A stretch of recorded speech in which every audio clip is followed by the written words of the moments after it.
Hello my dear students. बच्चों, अभी MHTCT आपकी चल ही रही है, तो उसके लिए मैं मोस्ट इम्पोर्टेंट क्वेश्चंस हर रोज आपके लिए अपलोड करते ही जा रही हूँ नेक्स्ट शिफ्ट्स के लिए। तो बच्चों, आज की वीडियो में भी हम नेक्स्ट शिफ्ट्स के जो अभी मतलब कि आज 16 अप्रैल है, तो 17 अप्रैल, 18 अप्रैल, 19 और 20 अप्रैल को PCM का जो भी आपका MHTCT का एग्जाम होने वाला है, तो वो सारे बच्चों को मैं बोलूंगी कि ये क्वेश्चंस करके जाओ। मैं इस वीडियो में आपको मैथ्स के, फिजिक्स के, केमिस्ट्री के सारे इंपॉर्टेंट क्वेश्चंस बताऊंगी। तो बच्चों, इनको करके जाओ, बहुत ही आपके लिए हेल्पफुल होंगे।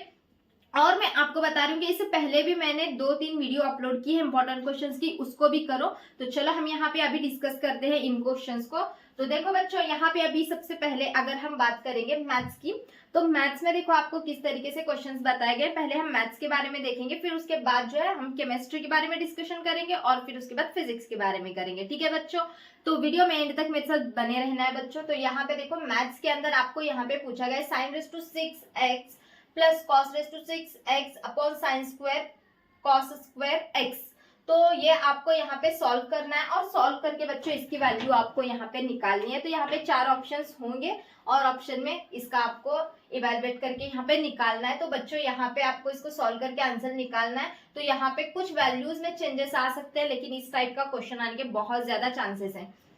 फिर बच्चों देखो यहाँ पे ये सेकंड वाला क्वेश्चन आपको यहाँ पे सॉल्व करने के लिए बोला गया है। इसको आपको यहाँ पे ये वैल्यू दी गई है 5 और 3, तो ये आपको यहाँ पे सॉल्व करना है। तो यहाँ पे सिर्फ आपको वैल्यूज बदल बदल के क्वेश्चंस पूछे जा रहे हैं, तो इस टाइप के क्वेश्चंस आपको करके जाना है। फिर उसके बाद देखो थर्ड क्वेश्चन यहाँ पे मैंने दिया है sin of log x plus 3/3। तो ये वाला भी आप अच्छे से इसको सॉल्व करके जो यहाँ पे वैल्यूज थोड़ा बहुत चेंज हो सकती है या फिर एज इट इज भी क्वेश्चन आ सकता है।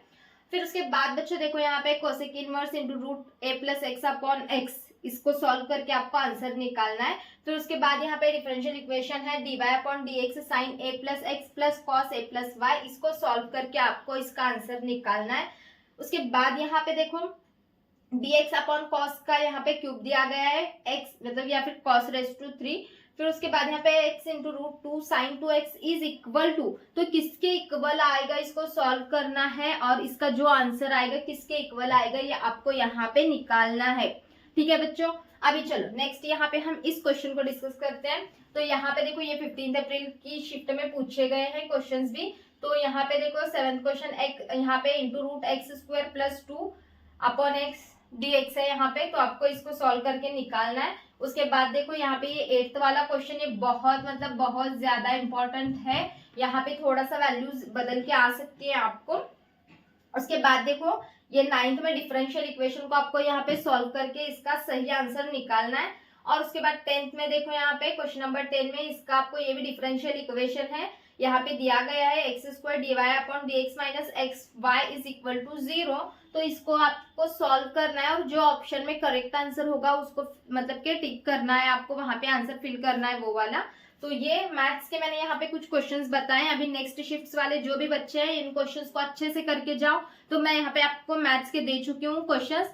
तो अभी बच्चों हम केमिस्ट्री का डिस्कशन करते हैं। ठीक है बच्चों, केमिस्ट्री में जो क्वेश्चंस बता रही हूँ वो करके जाना, बहुत इंपॉर्टेंट है। तो चलो अभी लेट्स हम अभी जो ये हमने क्वेश्चंस देखे हैं, तो चलो अभी हम जो है आगे के क्वेश्चंस को डिस्कस करते हैं। अभी हम मैथ्स के तो हो गए, तो अभी केमिस्ट्री के जो क्वेश्चंस हैं, केमिस्ट्री के क्वेश्चंस हम डिस्कस करते हैं। ठीक है चलो बच्चों, अगर आप इसको नोट डाउन करके लेना चाहते हैं तो नोट डाउन भी करके ले सकते हो। के नोट डाउन करके लिए भी होंगे क्वेश्चंस। तो चलो अभी हम केमिस्ट्री के और फिर फिजिक्स के देखते हैं। ठीक है बच्चों, चलो अभी केमिस्ट्री के कुछ क्वेश्चंस हम यहाँ पे डिस्कस करते हैं। तो बच्चों यहाँ पे देखो सबसे पहले जो है ना यहाँ पे पूछा गया है कैनिज़ोर रिएक्शन। मतलब कि अभी ये मैंने देखा है कि शिफ्ट 1 में भी इस पे क्वेश्चन, मतलब कि जो 11 अप्रैल को हुई थी शिफ्ट 1 में भी कैनिज़ोर रिएक्शंस, वैट्स रिएक्शंस इस पे क्वेश्चंस थे।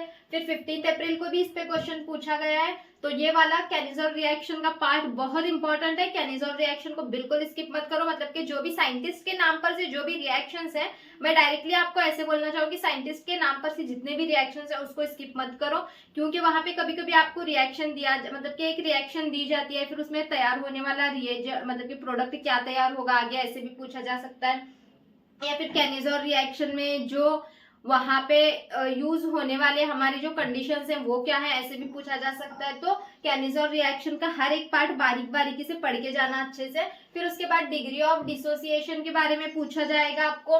तो वहां पे भी 4 ऑप्शन होते हैं, तो डिग्री ऑफ डिसोसिएशन कितना होगा वैसे पूछा जाएगा। तो ये थोड़ा सा न्यूमेरिकल टाइप है, इसको सॉल्व करना पड़ेगा आपको। उसके बाद ड्राई सेल पे यहाँ पे क्वेश्चंस पूछे गए हैं। ड्राई सेल का जो है वहां पे थ्योरी पढ़ के जाओ, सिर्फ ड्राई सेल की आपको थ्योरी है तो थ्योरी पढ़ के जाओ। फिर जीरो ऑर्डर रिएक्शन और फर्स्ट ऑर्डर रिएक्शन, ये दोनों बहुत ही ज्यादा इंपॉर्टेंट है, इनके फॉर्मूले याद करो। जीरो ऑर्डर और फर्स्ट ऑर्डर रिएक्शन की डेफिनेशन और फॉर्मूले याद करके जाओ। फिर उसके बाद यहाँ पे लोवेरी ब्रोसलैंड थ्योरी के बारे में यहाँ पे पढ़ के जाओ, उसके रिएक्शंस वगैरह करो और थ्योरी भी पढ़ो, इसका पूरा अच्छे से पढ़ना। उसके बाद देखो यहाँ पे गैबरलियन, यहाँ पे पैथलमाइड रिएक्शन ये भी दी गई है, तो ये वाली रिएक्शन पे भी यहाँ पे आपको सारा रिएजेंट, प्रोडक्ट्स, उसके रिएक्टर, फिर उसके कंडीशंस क्या क्या है, तो वहां पे क्या क्या यूज होता है और थ्योरी सब कुछ इसका पढ़ के जाना है। फिर उसके बाद रेट कांस्टेंट आपको निकालने के लिए बोला जाएगा, ये न्यूमेरिकल टाइप है, फॉर्मूला याद करके जाओ रेट कांस्टेंट का, इस पे न्यूमेरिकल ही पूछा जाता है। उसके बाद मोलारिटी पे तो 100% एक क्वेश्चन आता ही आता है, इसको तो केमिस्ट्री में ये इसके बिना कुछ केमिस्ट्री में बनता ही नहीं है। तो मोलारिटी पे एक क्वेश्चन कंपलसरी आता है, तो मोलारिटी का वहां पे आपको अच्छे से थ्योरी और फॉर्मूला करके जाना है। मैं जो बता रही हूँ उतना करके जाओ, फॉर्मूला और थ्योरी मतलब कि उसकी जो डेफिनेशन है वो पढ़ो और फॉर्मूला करो। उसके बाद स्वार्ट्ज रिएक्शन का करो अच्छे से। फिर उसके बाद सोल्यूबिलिटी प्रोडक्ट जो है, सोल्यूबिलिटी प्रोडक्ट की थ्योरी पढ़ के जाओ। और उसके बाद यहाँ पे फ्रीडल क्राफ्ट रिएक्शन, तो ये जो जितने भी साइंटिस्ट के नाम पर से जो रिएक्शंस है ना उसको अच्छे से पढ़ के जाना बच्चों, बहुत जरूरी है। फिर उसके बाद यहाँ पे हम जो नेक्स्ट डिस्कस करते हैं यहाँ पे तो फिजिक्स के क्वेश्चंस। तो फिजिक्स में देखो बच्चों एनपीएन ट्रांजिस्टर पे क्वेश्चन बहुत मर्तबा आया है, पीवाईक्यूज में भी आया हुआ है और अभी 11 अप्रैल की शिफ्ट में भी आया हुआ है। फिर 12 अप्रैल को तो शिफ्ट नहीं हुई थी। फिर उसके बाद 13th में, आई थिंक 13th में उतना याद नहीं आ रहा, लेकिन ट्रांजिस्टर पे क्वेश्चन था 13 अप्रैल को भी, और अभी 15 अप्रैल में भी एनपीएन ट्रांजिस्टर पे पूछा गया है। फिर उसके बाद बच्चों यहाँ पे बुलियन एक्सप्रेशन फॉर आउटपुट, ये देखो ये वाला क्वेश्चन ऐसे पूछा गया, बुलियन एक्सप्रेशन निकालना है आउटपुट y के लिए, यहाँ पे कुछ चेंजेस होके भी क्वेश्चन आ सकते हैं, तो बुलियन एक्सप्रेशन अच्छे से पढ़ के जाओ। उसके बाद ये एलसीआर सर्किट पे तो इतने क्वेश्चंस हैं फिजिक्स के पेपर में, मैं जहां पे भी एनालिसिस कर रही हूँ सारे क्वेश्चंस का, तो एलसीआर सर्किट दिख ही रहा है।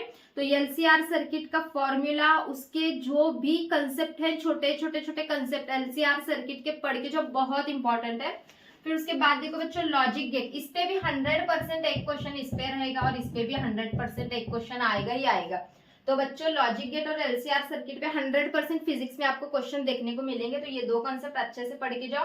फिर आपको यहाँ पे पूछा गया है रेडियो एक्टिव एलिमेंट के बारे में, आपको न्यूमेरिकल आ सकता है, ठीक है। तो इसका फॉर्मूला करके जाओ, ये log of R T upon R nought is equal to minus, यहाँ पे ये वेवलेंथ, इसका आपको तो सिंबल पता ही होगा, टी है यहाँ पे। फिर ये जो फॉर्मूला है ना इसका, तो ये वाला अच्छे से करके जाना है आपको फॉर्मूला लैम्डा टी का, यहाँ पे दिया है ना log of R T upon R nought is equal to minus lambda T.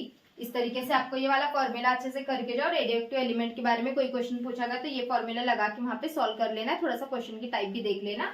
फिर उसके बाद देखो यहाँ पे ग्लास प्रिज्म के बारे में, यहाँ पे प्रिज्म पे क्वेश्चंस बहुत सारे आए हुए हैं, तो प्रिज्म के क्वेश्चन को स्किप मत करो। प्रिज्म, तो यहाँ पे प्रिज्म के बारे में आपको पूछा जाएगा, निकालने के लिए बोला जाएगा न्यूमेरिकल में। फिर उसके बाद देखो ये क्रिटिकल एंगल, क्रिटिकल एंगल पे भी मैक्सिमम मिनिमम पूछा जाता है। फिर उसके बाद यहाँ पे एंगल ऑफ डेविएशन, तो angle of deviation I think 11th में भी आपके है ना, तो वहां पे 11th का जो सिलेबस है वो 20% होता है एमएचटी-सीटी में आपके, और जो 12th का है वो 80% होता है। तो एंगल ऑफ डेविएशन ये अभी 12th में भी है ही आपको, तो ये वाला फॉर्मूला यहाँ पे वो भी है। और वो साइन आई मतलब is equal sine I upon जो है ना वो, तो म्यू का वो वाला फॉर्मूला भी आप करके लेना अच्छे से, तो दोनों फॉर्मूले वहां पे लिखना है।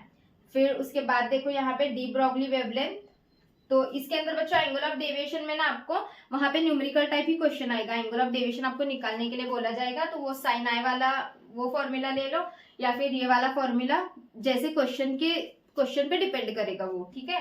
फिर उसके बाद देखो यहाँ पे डी ब्रॉगली वेवलेंथ, तो डी ब्रॉगली वेवलेंथ इस पे यहाँ पे न्यूमेरिकल ही आएगा। उसके बाद देखो यहाँ पे सोलेनॉइड, ये थ्योरी का पार्ट इसका अच्छे से पढ़ो, और केटीजी पे भी जो मतलब के क्वेश्चंस आए हुए हैं तो इसका पार्ट अच्छे से पढ़ो, मतलब कि काइनेटिक थ्योरी ऑफ गैसेस में का। और उसके बाद यहाँ पे current in circuit, current in circuit का क्वेश्चन बहुत इंपॉर्टेंट है।